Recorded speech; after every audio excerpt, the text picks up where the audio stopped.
नमस्कार, मैं हूं अमित पालित। उत्तर प्रदेश चुनाव में जुबानी जंग पीक पर है और योगी ने आज अयोध्या से अखिलेश पर ताबड़तोड़ अटैक किए तो संगम नगरी से अखिलेश ने भी जोरदार पलटवार किया। योगी और अखिलेश एक दूसरे पर पर्सनल अटैक कर रहे हैं। अखिलेश ने योगी को बुलडोजर बाबा कहा तो योगी ने आतंकवाद और साइकिल के बहाने अखिलेश को चारों तरफ से घेरा है। आने वाले चरणों में यह टक्कर और तेज होने वाली है। इस रिपोर्ट से आप समझ सकते हैं। देखिए स्पेशल रिपोर्ट।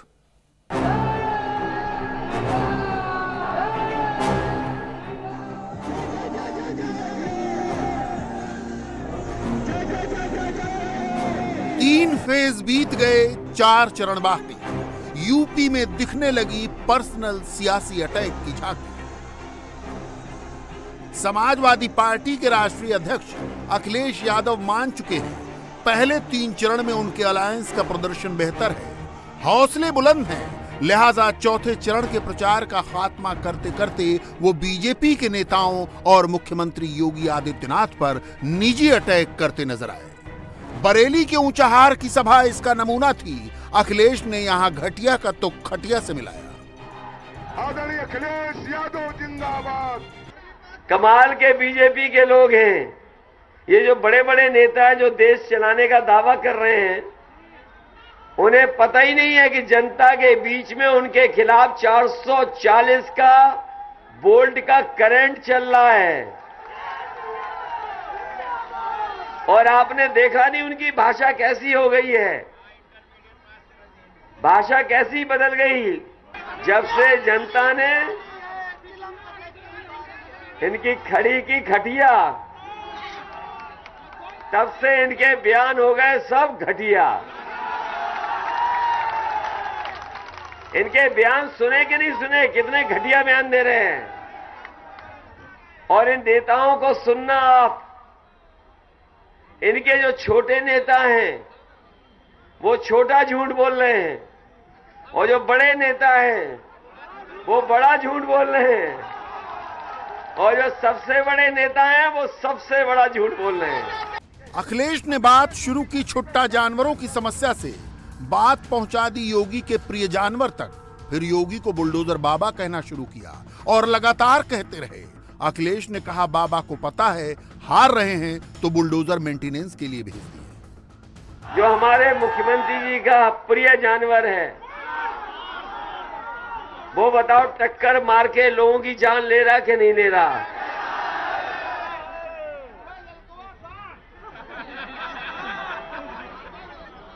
इधर हमारे बाबा मुख्यमंत्री ने 5 साल एक ही काम किया, नाम बदलने का।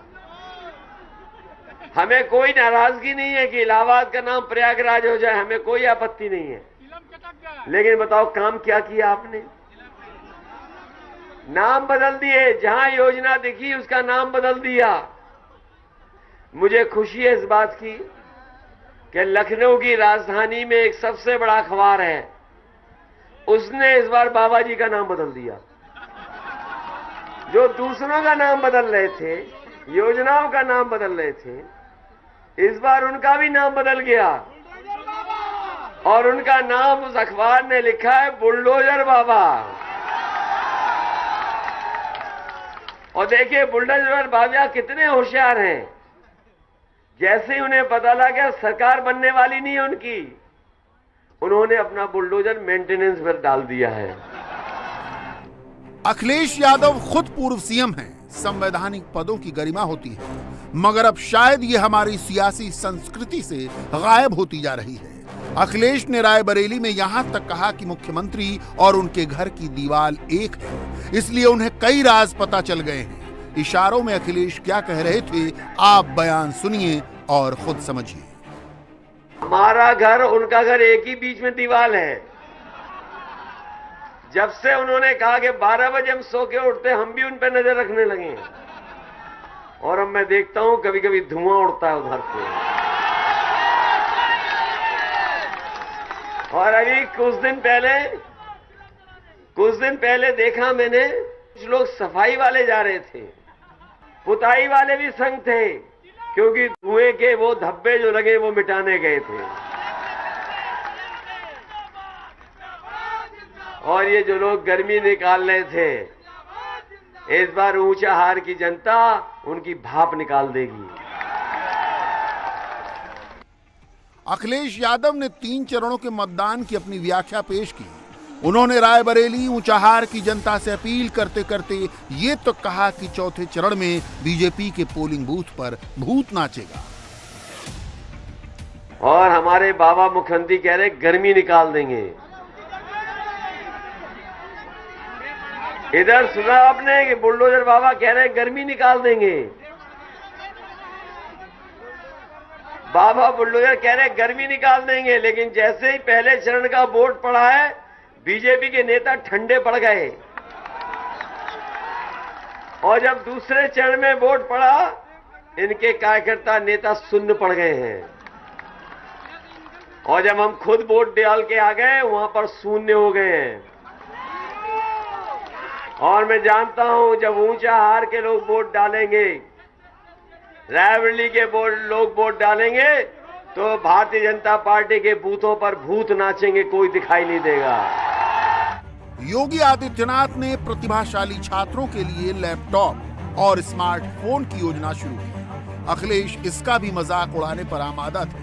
उनके मुताबिक मुख्यमंत्री खुद स्मार्टफोन और कंप्यूटर चलाना नहीं जानते। अखिलेश ने योगी के गोरखपुर से चुनाव लड़ने पर भी तंज किया। ये हमारे बुलडोजर बाबा खुद नहीं कंप्यूटर चला पाते हैं। और इधर उनकी तस्वीर देखी होगी आपने, एक तस्वीर देखी होगी उनकी आपने कि जनता पश्चिम देख रही है और वो खुद पूरब देख रहे हैं। देखी कि नहीं देखी तस्वीर? तब पता लगा कि इन्हें स्मार्टफोन भी चलाना नहीं जानते। कहां कहां चुनाव लड़ना चाहते थे बताओ? कभी कहते थे अयोध्या लड़ेंगे, कभी कहते थे यहां लड़ेंगे, कभी कहते थे प्रयागराज लड़ेंगे। बताओ उन्हें घर भेज दिया गया कि नहीं भेज दिया?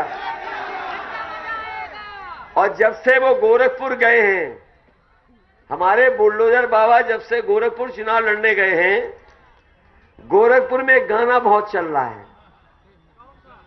जब से गोरखपुर बाबा पहुंच गए चुनाव लड़ने के लिए, तब से एक गाना बहुत चल रहा है, वो वाला नहीं, आ लौट के आजा मेरे, क्या गाना है? हाँ ये देखो नौजवान, आजा लौट के आजा मेरे मित्र। जब अखिलेश रायबरेली और हरदोई में योगी पर तंज कर रहे थे, योगी भी इस इलाके में घूम रहे थे। योगी भी सीधे अखिलेश यादव पर हमलावर थे। प्रधानमंत्री मोदी ने आतंकवाद का जो मसला उठाया, योगी ने उसे अपने अंदाज में आगे बढ़ाया। अहमदाबाद में एक सीरियल ब्लास्ट हुआ थे, कई लोग मारे गए थे, और भाइयों बहनों उस सीरियल ब्लास्ट की घटना के लिए जो आतंकी जिम्मेदार थे, उसमें आजमगढ़ के संजरपुर का भी एक आतंकवादी था। और इससे भी गंभीर बात है, उस आतंकवादी को आज वहां की माननीय न्यायालय ने मृत्युदंड की सजा दी है।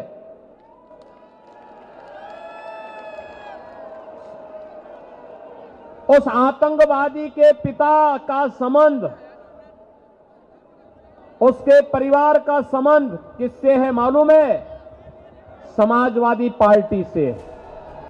योगी ने तो आतंकवाद की साइकिल का जिक्र करते हुए यहां तक कहा कि मतदाताओं ने, माता बहनों ने तय कर लिया है वो इस बार साइकिल को पंक्चर करके रहेंगे। पहले ही चरण से हमारी प्रदेश की माताओं बहनों ने तो इस कसम खा ली है कि कुछ भी हो जाए, जिन साइकिलों पर बैठ करके जगह जगह विस्फोट होते हैं, बमबाजी होती थी, उन साइकिलों को तो पंक्चर ही करके रहेंगे, उनको नहीं आने। ये तो पहले से ही माता बहनों ने तय कर लिया है। अखिलेश ने खटिया और घटिया का तुक बिठाया था। सीएम योगी से उन्हें करारा जवाब मिला। योगी गर्मी उतारने वाली अपनी बात पर कायम है। योगी ने नया रायम बिठाया, समाजवादी, दंगावादी और परिवारवादी। ये पूरे सैफई परिवार पर सबसे तीखा हमला था। समाजवादी पार्टी सुरक्षा के लिए स्वयं खतरा है। आपने देखा होगा 4.5 वर्ष तक जितने पेशेवर माफिया थे, अपराधी थे, बिलों के अंदर दुबके हुए थे, और जैसे ही चुनाव की घोषणा हुई बिलों के बाहर निकल करके रेंगने लग गए, गर्मी दिखाने लग गए, धमकी देने लग गए। तो मैंने भी कहा था, मैंने कहा चिंता मत करो, 10 मार्च को आने दीजिए, सरकार सारी गर्मी शांत होगी। 11 दिन नहीं है 10 मार्च के लिए। 10 मार्च के लिए मुश्किल से 17 दिन है, और मैंने यही कहा चिंता मत करो, ज्यादा दिन नहीं है। और भाइयों बहनों, मैं फिर एक बार आपसे कहने के लिए आया हूं, नाम इनका समाजवादी,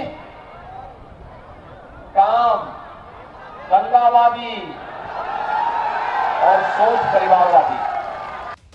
योगी ने कोरोना काल में जनता को मुफ्त राशन देने का जिक्र किया। कोरोना काल में सरकार के काम और विपक्ष की निष्क्रियता पर हमला किया तो शुरुआत बबुआ से हुई। उसके बाद मायावती, राहुल, प्रियंका सबका जिक्र कर डाला। क्या बबुआ की सरकार ने कभी आपको फ्री में राशन दिया? वे सब राशन उनके गुर्गे खा जाते थे। और बहन जी को तो बोलना ही क्या, उनके हाथी का पेट तो इतना बड़ा है कि पूरे प्रदेश भर का राशन उसमें चला गया, तब भी कम पड़ जाएगा।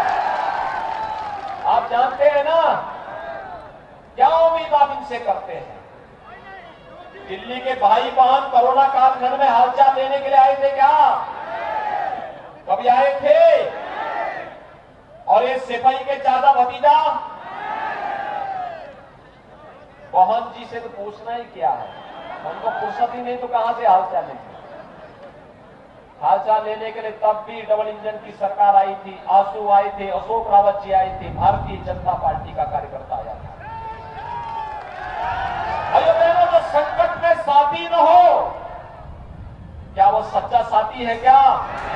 इसमें कोई शक नहीं कि लड़ाई बीजेपी गठबंधन बनाम समाजवादी गठजोड़ है।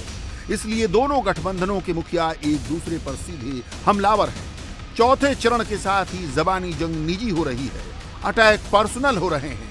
इस बीच पंजाब से फारिग होकर अरविंद केजरीवाल यूपी के मैदान में कूद गए। अपने पुराने सहयोगी कुमार विश्वास के बयान पर पंजाब में खामोश रहे केजरीवाल यूपी में विक्टिम कार्ड खेलते नजर आए। कुमार विश्वास को तो अब पहचानने से भी इनकार कर रहे हैं। उन्होंने मेरे घर पे इनकम टैक्स की रेड कराई, मेरे दफ्तर में इनकम टैक्स की रेड कराई। मैंने कहा मोदी जी कुछ मिला? बोले नहीं मिला। उन्होंने ईडी की रेड कराई, रॉ की रेड कराई, दिल्ली पुलिस की रेड कराई, सारी रेड करा ली मेरे ऊपर। मैंने कहा जी कुछ मिला? बोले नहीं मिला। तो मैंने कहा फिर? बोले वो एक कवि है, उसके वो बता रहा था कि आप एक कवि है, कोई गाजियाबाद में रहता है कोई कवि, कह रहे वो कवि कह रहा था कि केजरीवाल आतंकवादी है। उसके सपने में आया था, उसके सपने में आया था कि 7 साल पहले मैं उस कवि को ये वो बच्चे समझ गए,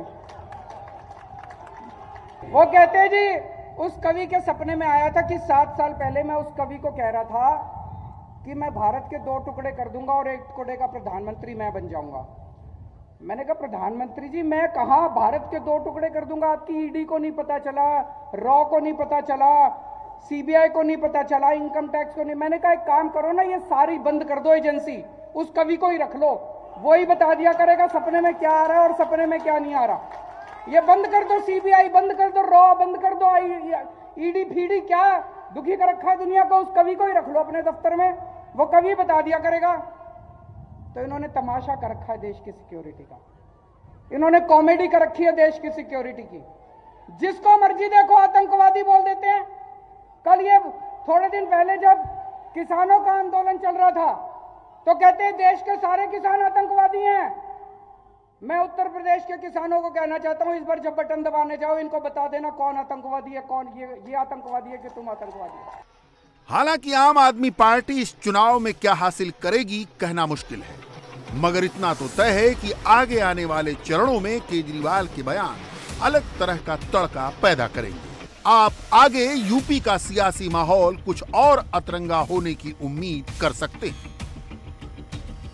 इंडिया टीवी हर वक्त हर जगह डाउनलोड करने के लिए सर्च करें India TV news Google play store या ऐप स्टोर पर।